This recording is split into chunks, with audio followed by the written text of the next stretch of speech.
On May 4th, 2025, Ouagadougou's place de la Nation roared to life, its sun-scorched earth trembling under a military parade that set the Sahel ablaze with pride. Captain Ibrahim Traoré, the Lion of Ouaga, stood at the heart of Burkina Faso's capital, commanding a staggering display of 7,000 soldiers, thundering tanks, and soaring drones, a defiant proclamation of strength after a century of colonial oppression. As a green-red-black flag snapped above a jubilant throng of 100,000 Burkinab, their cheers shook the heavens, celebrating a leader who had shattered the chains of foreign domination. This was no mere march. It was a seismic affirmation of Burkina Faso's rebirth, a vow that the land of upright people would rise, sovereign and unbowed, its people united in faith that Traoré could lead them to a future of power and prosperity. The vision for this parade was born in Traoré's heart amidst the scars of history. At 36, he was a warrior forged by battles against coups and neocolonial plots, his name a beacon across Africa. The wounds of French rule, stolen resources, suppressed voices, fractured spirits, still haunted Burkina Faso, sowing seeds of doubt among its people. Traoré resolved to uproot that doubt with a display of might. "Our oppressors called us weak," he told his advisers, his voice a smoldering ember. "This parade will show our people their strength, prove we can build a nation that stands tall." He dreamed of a spectacle to heal colonial wounds, uniting every Burkinab in a shared belief in their potential. Inspiration came from triumphs past and present. As a young soldier, Traoré had pored over tales of Zimbabwe's 1980 independence parades, where a battered nation rallied behind its fighters. A 2024 visit to Algeria's Revolution Day, with its disciplined troops and vibrant crowds, deepened his resolve. They turned subjugation into sovereignty, he thought. We will too. His parade would be a Burkinab epic, steeped in Sonkaya's revolutionary fire, the Sahel's resilience, and the joy of a people who laugh in the face of hardship.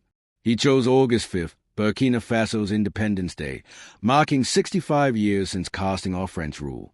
Place de la Nation, anchored by a towering Sonkaya statue, would be the stage, its route weaving past schools and markets to bind the nation's heart.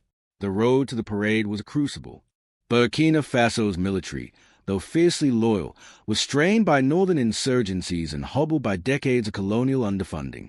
Western sanctions, retaliation for Traoré's expulsion of French forces, choked fuel and parts. Critics emerged, village elders fretted over hunger, urban skeptics called it pageantry, and French outlets branded it defiant posturing. But Traoré was a force of nature. He funneled cotton export revenues to refurbish T-72 tanks, secured Chinese drones, and bartered with Egypt for MiG-23 jets. Traoré threw himself into the effort, sketching formations by candlelight and training troops in the Sahel's blistering dawn. "We march for the children who've known only chains," he shouted, "for the elders who deserve pride." The nation caught fire. General Ouedraogo, Traoré's steadfast ally, forged 7,000 troops, farmers, weavers, women warriors, into a disciplined legion, their steps a single pulse. Women's brigades, a nod to Sonkaya's vision, led the march, their rifles gleaming in hand-woven Bogolan patterns. Artisans crafted ceremonial shields, griots sang of Traoré's rising, and schoolchildren painted banners of jets and Sonkaya's fist. Expos, #Nation Parade and #Burkina Reborn trended, though detractors posted #Rice Not Tanks.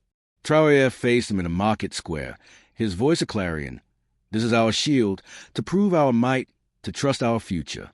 Together we'll bury the past." On parade day, Place de la Nation brimmed with 100,000 souls, herders in boo-boos, mothers with infants, youth waving green-red-black kites.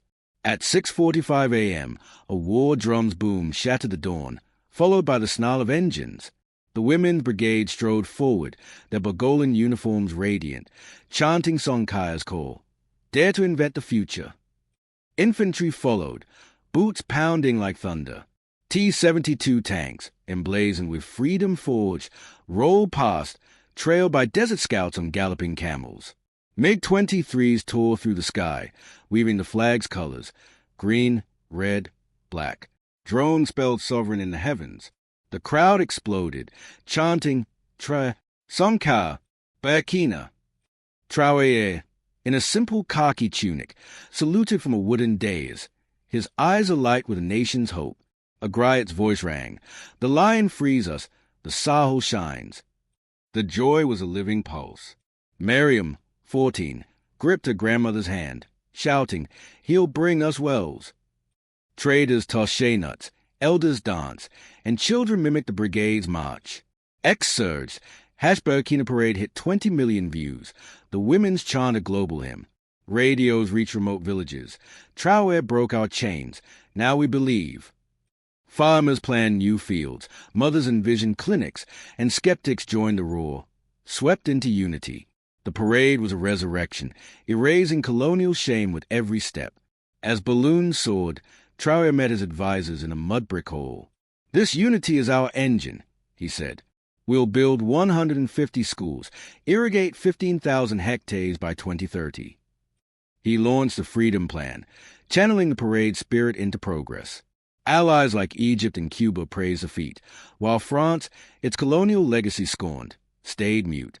Murals of Traoré, Sonka, and marching women bloomed. Lion Rise is trending. That night, Traoré stood at Sonka's statue, Miriam's letter in hand. "You made us strong. Now we trust you." The Lion of Ouaga had not just paraded. He had banished the specter of oppression, forging a Burkina Faso poised to soar.